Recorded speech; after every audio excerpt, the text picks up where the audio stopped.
তো সকাল বন্ধুরা, কাল তো সারা রাত প্রচণ্ড বৃষ্টি, আকাশ ডাকা হলো। তো আপনাদের ওখানেও কি এত বৃষ্টি হয়েছে? মানে এত আকাশ ডাকছে যে জানলা দিয়ে ঘরে পুরো আলো পড়ছে, ভয়ে জানালা বন্ধ করে দিয়েছি। তো বন্ধুরা, এই বর্ষায় মশারি খাটিয়ে শুচ্ছ তো আলসেমি করে যেন শুধু অল আউট জেলে শুয়ে পড়োনি, তাহলে কিন্তু এখন পোকামাকড় নানা রকম বর্ষায় বা মশা কামড়ালে ক্ষতি হতে পারে। বিশেষ করে যাদের ছোট বাচ্চা আছে, এই মশারিটা গোছাতে খুব বিরক্ত লাগে। সকালবেলায় উঠে সবচেয়ে বিরক্তের কাজ আমার কাছে এইটাই। ওই জন্য আগে কী করতাম, শুধু অল আউট জেলে শুয়ে পড়তাম, কিন্তু কোনো কারণে একটা আধটা মশা থেকে গেলে কামড়াতো, সেই ভয়ে এখন মশারিটা আবার খাটিয়ে শুই। আগে নাহলে মশারিটা খাটাতাম না। আমি সব কাজ করে নিই, কিন্তু আমার এই মশারি গোছাতে সকালে উঠে একদম ভাল লাগে না। তো যাই হোক, সবাই মশারি খাটিয়ে শোবে, সাবধানে থাকবে। কেন বর্ষার দিনে এমনি রোগ নাড়া, মানুষের অসুখ বিসুখ নানা রকম হয়। আর বর্ষাকালে শরীর খারাপ হলে মোটামুটি তাড়াতাড়ি ভালো হতেও চায় না। আমরা তো সবার আগে সব সময় সবাই সুস্থ থাকার চেষ্টা করব, না? সেই জন্যই বলছি, সবাই নিশ্চয়ই জানো, তবুও আবার বলছি যারা যারা খাটাওনি তাদের উদ্দেশ্যে।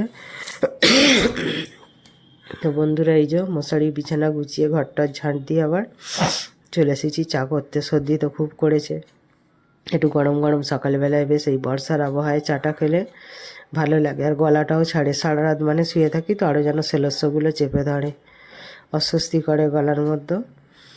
আদা কুড়ে নিলাম, লিকার চা করবো, ওই জন্য জলটা ফুটতে নামিয়ে নিয়ে চা পাতা আর আদাটা দিয়ে দিলাম। এবার বড়েরটা ছেঁকে নেবো, নিয়ে আমাদের ফুটিয়ে নেবো একটু, কারণ আমরা দুধ চা খাবো। লিকার চা খেলে আমরা কখনোই চাটাকে ফোটাই না, কারণ চাটা ফোটালে ট্যানিন নামে যে এটা থাকে, ওটা তো খুব ক্ষতি করে, বেরিয়ে আসবে ফোটালে, এমনিতে তো সেইভাবে হয় না। তো এই জন্য না ফুটিয়ে ওটাকে ছেঁকে নিই, আর আমাদেরটা ফোটাবো, ওটা দুধ দিলে ঠিক হয়ে যাবে। তো যাই হোক, এই চা করে এবার ঘরে নিয়ে চলে যাব।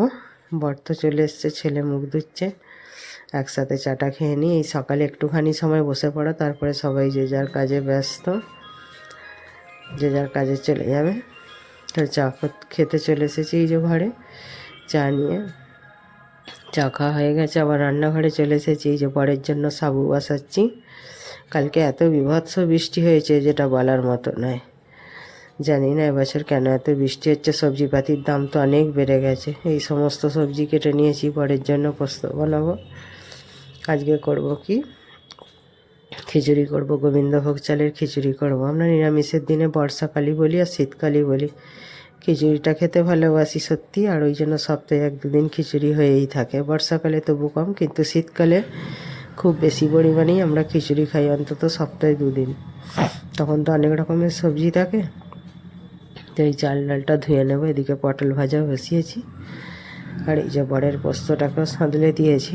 বেশি পোস্ত দেবো না, একটু পোস্ত বেশি বেশি দিলেই তরকারি ভালো লাগে, কিন্তু ইউরিক অ্যাসিড আছে বলছে, বেশি পোস্ত খেয়ে নাকি পায়ে ব্যথা ফুলো বেড়ে গেছে। তো আলু ভাজা করবো। এই যে আলুটাকে নুন হলুদ দিয়ে সিদ্ধ করে নিয়েছি, এবার ভেজে নেব কিছুটা আলু। এই যে আলু পটলটা তো ভাজা হয়ে গেছে, আর কিছুটা আলু ভাজা হয়েছে, আর একটু ভাজবো। মানে বড় এই আলু পটল ভাজাটা খাবে না, পোস্ত দিয়েই খাবে। আর পেঁপে আছে, এই যে পেঁপেটাকে ধুয়ে নিয়েছি, এবার কাটবো একটু হাতটা খালি হলে। আর খিচুড়িটা বেড়ে দিয়েছি থালায় থালায়, কেন বরের একদম গরম খাবার খাওয়া বারণ আছে। টাটা বন্ধুরা, সবাই ভালো থাকবে। আবার